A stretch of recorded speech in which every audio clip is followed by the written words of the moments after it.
किंचन मात्र भी अन्य का आश्रय ले लेता है, वो चाहे कितना बड़ा धनी हो, चक्रवर्ती सम्राट हो, वो देश के अधीन, काल के अधीन, वस्तु के अधीन, व्यक्ति के अधीन, विषय के अधीन आश्रय लिया है, रहता है। यही उसकी दुर्गति का कारण होता है। किसी भी वस्तु, व्यक्ति, स्थान, इसका हमारा आश्रय नहीं।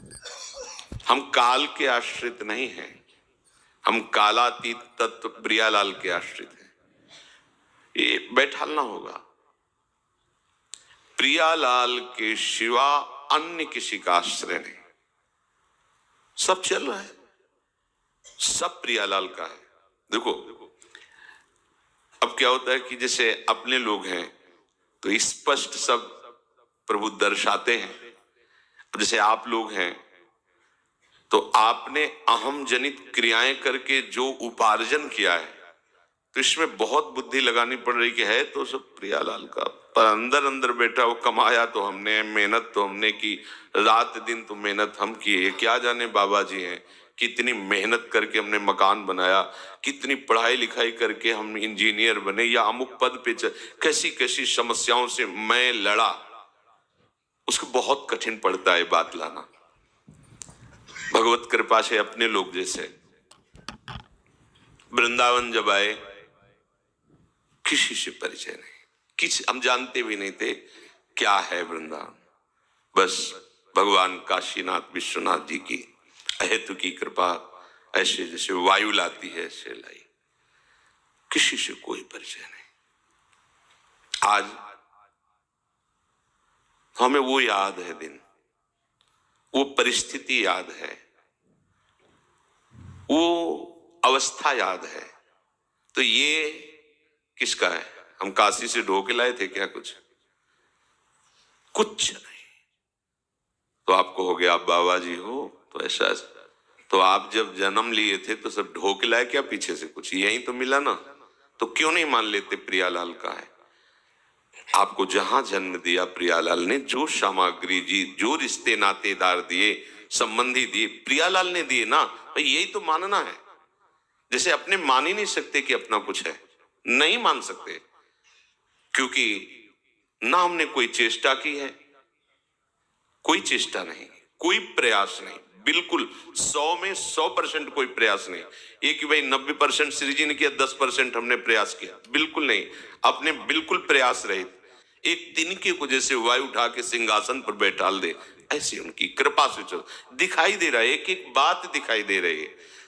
ऐसा लगता ही नहीं, पर आपको लग रहा है कि मैंने, आपको विवेक, शारीरिक शक्ति, शरीर संबंध, शरीर सेवा की सामग्री, ये पहले से प्रभु ने दी। आप नहीं जानते आपका जन्म कहां होना है, आप नहीं जानते आपको क्या क्या संपत्ति मिलनी है, आप नहीं जानते आपके कौन कौन स्नेह संबंधी, वो सब जानते हैं। जैसे आप हमारे स्नेह संबंधी हैं, हमें नहीं पता था, पर श्री जी ने किया ना। आप सगे हैं, हमारे घर के हैं और हमारे हृदय के हैं, क्योंकि हमारे हृदयाराध्य प्रभु के आप शरणागत हैं, तो आप हमें हमारे प्रभु के समान प्यारे हैं। सुने प्रपन्न जे भये, अभद्र सर्व के गए, तिन्हें मिले प्रसन्न होए, जाति भेद मानिए, सुभाग लाग पाई हो, प्रशंस कंठ लाई हो, सिराय नयन देख के अभेद बुद्धि आनिए। अभेद बुद्धि हमारे प्रभु स्वरूप हो। ऐसे ही तुम गृहस्थी में क्यों नहीं मान लेते कि आपको जो भी परिवार मिला प्रभु के द्वारा दिया हुआ है, उसकी सेवा करने की जो सामग्री मिली वो प्रभु के द्वारा दी हुई, आप में जो शारीरिक बल, बुद्धि बल, वो प्रभु के द्वारा दिया, आप महात्मा हो गए। पर आप अहम के बल से चलते हैं, इसी त्रुटि के कारण आपको बार बार जन्म मरण का दंड भोगना पड़ता है। स्पष्ट देख लो, कहीं आप नहीं हो। अगर आपकी आंखें ना खोलते प्रभु, तो जिनकी नहीं खोलते तो देखा ही नहीं संसार कैसा है। आपको आंख दी है, श्रवण इंद्री दी है, वाक इंद्री दी, उन्होंने ही तो दी है ना। तो तुम्हारी सत्ता क्या है? विवेक के द्वारा जब समझ लोगे तो आप जान जाओगे कि भगवत स्वरूप, भगवत कृपा, भगवत सेवा सामग्री, भगवत में सेवा, जीवन मुक्त हो। अभी जीवन मुक्त, बस ये समझना है। निराश्रया, इस पर ध्यान देना चाहिए।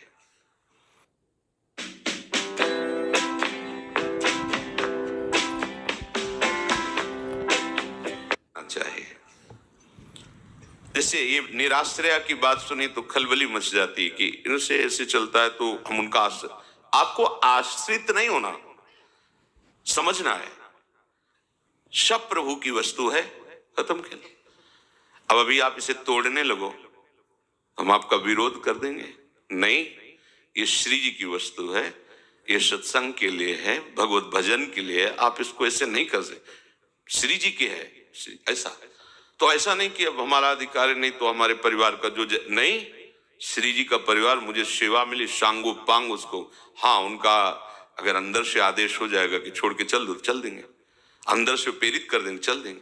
अगर दिया है तो यहाँ बिल्कुल एक एक चीज, एक एक वस्तु हमारी स्वामिनी की है। जैसे पादुका ला करके भरत जी श्री रघुनाथ जी की सिंहासन पर विराजमान कर दी और सारी की सारी चेष्टाएं आदेश लेकर पादुका से पूरे राज्य का सम्यक शासन करते और आप कुशासन पर लेटते। आप कैसे जीवन व्यतीत करते? सूचना आई कि कोई पर्वत लेकर के अयोध्या से गुजर रहा है, हमें लगता है जो लंका में युद्ध हो रहा है, तो कोई ऐसा विरोधी पक्ष अयोध्या को भी नष्ट करना चाहता है। भरत जी व्याकुल हो गए, ये रघुनाथ की राजधानी है और मुझे सेवा का ये अवसर मिला है कि अयोध्या की सुरक्षा, जब तक अयोध्यानाथ वापस ना जाए कोई भी त्रुटि नहीं होनी चाहिए। जानते हो, महावीर हनुमान को गिराने में एक सेकंड नहीं लगा भरत जी को। ऐसे कुशा में बैठे थे, कुश लिया और संधान किया और इतनी चतुराई से कि मानो जो पर्वत को लिए उसको वेध दिया तो पर्वत तो गिर ही जाएगा ना, उसको वेध करके पर्वत को वहीं रोक ले, अयोध्या पर न गिरने पाए। द्रोणागिरी पूरा उठाए थे हनुमान जी महाराज। जब हनुमान जी गिरे, राम राम, अब कांप गए भरत जी, ये क्या हुआ? ये तो भगवान का कोई निज दास है जो मूर्छावस्था में भी व्याकुल हो गए। बड़ा अपराधी हूं, अपराधी हूं, वैसे ही प्रभु से विमुख हूं, आज भक्त का अपराध, बड़े व्याकुल। अगर मैं मन वचन कर्म से रघुनाथ जी के चरणों का आश्रय, तत्काल हनुमान जी को होश आ गया और कहा, सुनो तुम शीघ्र हमारे बाण पर बैठो, अभी अभी पहुंचाता हूं रामादल में। उनका भगवान आपकी कृपा से आप ये बाण की जरूरत नहीं पड़ेगी बैठने की, वायु वेग से हम भी चल लेते हैं, आपकी कृपा, अभी अभी पहुंचाते हैं। ये आप बैठते कुशासन में रक्षा करते हैं अयोध्या की, पर अयोध्या के नाथ हैं अयोध्या नाथ, ये बात मन में बैठी हुई है। ऐसे ही उपासक, चाहे वो गृहस्थ हो चाहे वो विरक्त हो, उसको जो सेवा मिली है अपने स्वामी की वस्तु मानकर, अपने स्वामी की प्रसन्नता के लिए, प्रमाद नहीं, एक एक पंखुड़ी, एक एक वस्तु, एक वो श्री जी की है, इसलिए उसको उसी सम्मान से, उसी तरह ऐसे ही गृहस्थी में करना चाहिए। केवल गृहस्थी और विरक्ति ये दो मार्ग बताए गए हैं, बात तो दोनों में है, प्रभु की ही आराधना। देखो, त्यागी के त्याग को देखकर लोग प्रशंसा करते हैं, पर गृहस्थी के त्याग को कोई नहीं जान पाता। यही हम कल कुछ उपासकों से कह रहे थे कि हम ब्रह्मचारी हैं, हम एकांतवासी, हम त्यागी हैं, वनवासी हैं, सब कोई जानता है प्रगट में। लेकिन वो जो पत्नी के साथ रहता है और ब्रह्मचर्य से रहता है और नमक रोटी खाता, रात दिन भजन करता है, उसको कोई नहीं जानता है। लेकिन वो कितना प्रणाम करने योग्य है हम विरक्त उपासक जानते हैं, क्योंकि हम डरते हैं और बचते हैं, और वो वहीं रहता है, उसी विषय के साथ रहता है और ब्रह्मचर्य से रहता है और भजता है प्रभु को। कितनी बड़ी सामर्थ्य उसकी है, किसके बल से? श्री जी के बल से। त्यागी अपना त्याग दिखा सकता है, लेकिन वो गृहस्थ अपना त्याग छपवाता भी नहीं है, प्रचार प्रसार भी नहीं, और गुप्त रूप से कितना महात्यागी है भगवद आश्रित। ये कोई प्रशंसनीय बात नहीं है कि बाहरी वेश परिवर्तन हो गया। अगर आपका आंतरिक उद्देश्य प्रियालाल है तो चाहे गृहस्थ में हो चाहे विरक्त में हो, दोनों बंधनी है। और उद्देश्य संसार है तो चाहे गृहस्थ में हो चाहे विरक्त में हो, दुर्गति दोनों की निश्चित है।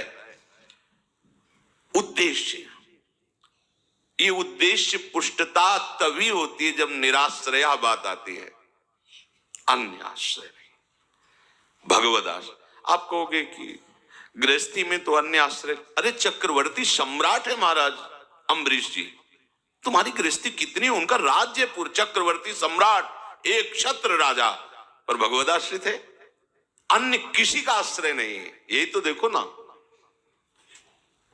दुर्वासा जी से कह सकते थे कि यदि आप तपस्या का बल प्रदर्शन कर रहे हो तो जीवन भर हमने भी भगवान की आराधना की है, एक शब्द नहीं बोले, ऐसे ही सर झुकाए खड़े रहे, सारा का सारा भगवद वैभव वहां प्रकाशित हो गया।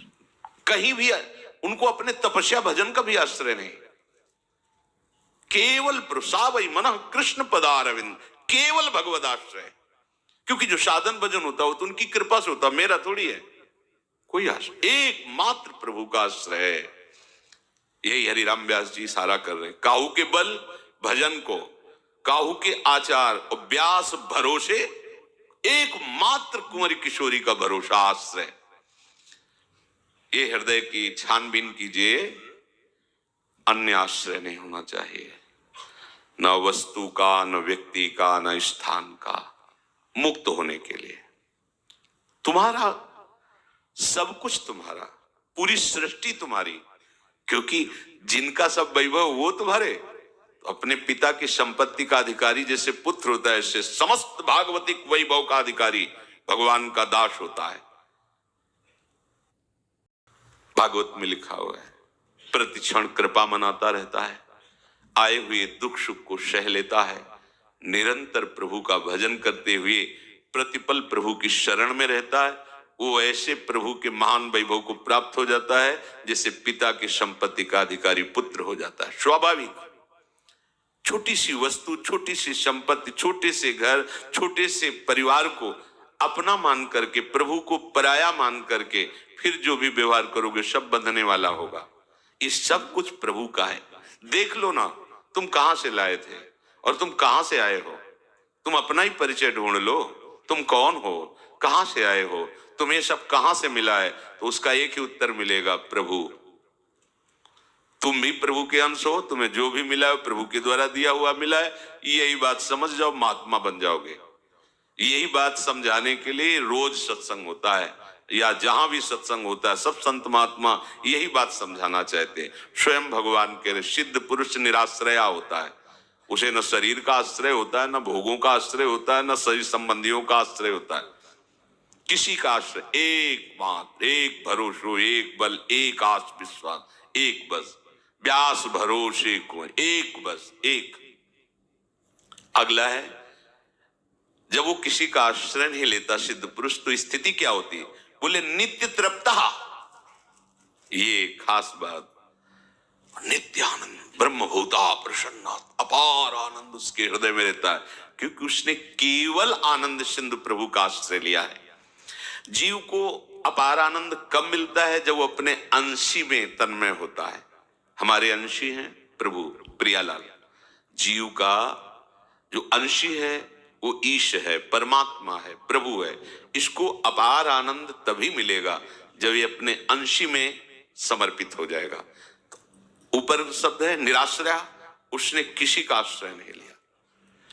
त्यक्त्वा कर्म फलासंगम, उसने कर्म फल की सामग्री और कर्म का परिणाम रूप ये सब प्रभु का है ऐसा मान लिया। अब उसको क्या प्राप्त हो रहा है? नित्य तृप्ता, वो कृतकृत्य हो गया। जिसे गोस्वामी जी कह रहे हैं, पायो परम विश्राम, राम समान प्रभु नाही कहूं परम विश्राम। जैसे कागभूषुंडी जी कहते, अब कृतकृत्य भयऊ मैं। केवट जी कह रहे हैं, अब कछुनाथ। ये नित्य तृप्ता, किसी भी विषय से तृप्ति होती है पर वो अनित्य तृप्ति होती है। जैसे भूख लगी, भोजन पाया, तृप्ति हुई, आहा, पर कितने घंटे के लिए? अनित्य तृप्ति होती। किसी भी विषय को भोग लो, अनित्य तृप्ति होती है पर अनित्य तृप्ति। और यहां नित्य तृप्ता, किसी विषय से नहीं, किसी व्यक्ति से नहीं, किसी घटना से नहीं, किसी पद से नहीं, किसी परिस्थिति से नहीं, क्योंकि ऊपर बता दिया निराश्रय, वो इनके आश्रित है ही नहीं। तो अब जिनके आश्रित है वो है कौन? नित्य। तो तृप्ति कौन सी होगी? नित्य। और आप जिनका आश्रय लिए हो, तृप्ति अनुभव करना चाहते हो, वो क्या है? अनित्य, तो आपकी तृप्ति कैसी है? अनित्य। अभी हाँ बस अब नहीं, फिर शाम के चाहिए, फिर सुबह चाहिए, तो तृप्ति तो नहीं हुई ना, क्योंकि अनित्य से नित्य की तृप्ति हो ही नहीं सकती। हमारा स्वरूप नित्य है, हम नित्य में तृप्त हो सकते हैं, अनित्य में नहीं। तो काहे को समय बर्बाद कर रहे हो अनित्य में तृप्ति ढूंढने के लिए? यही तो कामना और वासना है। अच्छे से समझो, आप नित्य भगवान के नित्य अंश हैं, आपकी मांग नित्य तृप्ति है जो केवल भगवान से पूर्ण होगी।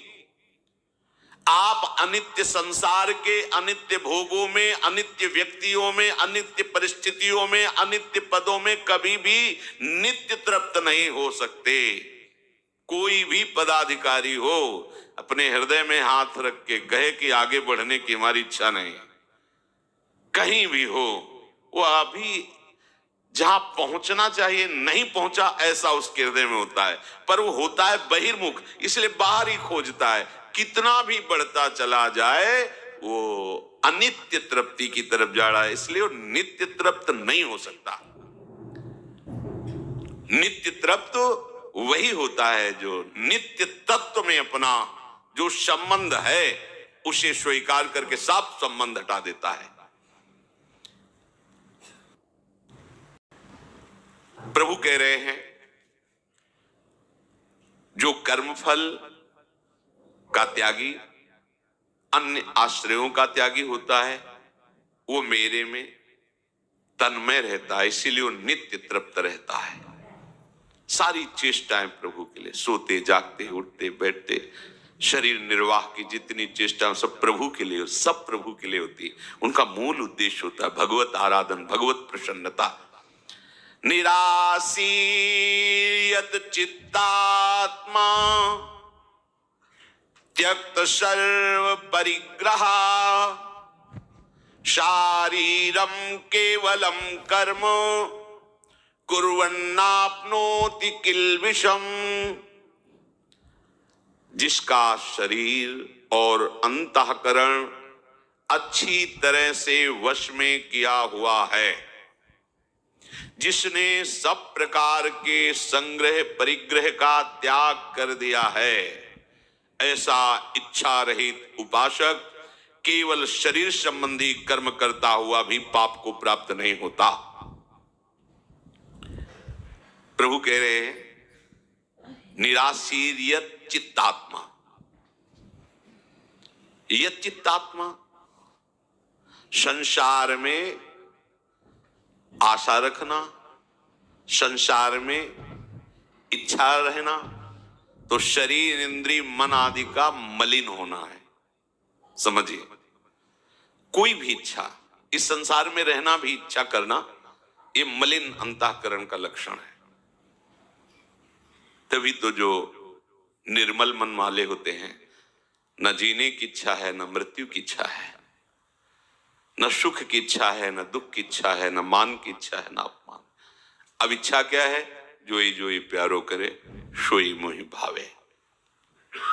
अपनी कोई मांग नहीं, अपनी कोई इच्छा नहीं। ध्यान दीजिए, हम समझते हैं कि अंतःकरण तब पवित्र होगा जब हम तीर्थों में गोते लगाएंगे, भ्रमण करेंगे, व्रत रहेंगे आदि आदि। ठीक बात समझ लो। शरीर को अपना मान करके और अपने को कर्ता मानकर कुछ भी कर लो, जो पवित्रता प्रभु की प्राप्ति कराती वो पवित्रता होगी ही नहीं। कुछ भी कर लो, छूटिबे के जतन विशेष बांधे जाए वो है विष भोजन जो सुधा सानि खायो गो। अच्छे से समझ लो, मलिनता क्या है? शरीर और संसार एक ही बात है। इच्छा, ये मिल जाए, ये हो जाए, ऐसा हो जाए, वैसा हो जाए, ये जो इच्छा है, शरीर इंद्रियां मन इसी इच्छा के कारण मलिन रहते हैं, और मलिन होने के कारण ये अधीन नहीं होते। साफ बात समझ लीजिए। अगर इच्छा है, कहीं भी चले जाओ, मलिनता साथ लिए ढो रहे हो।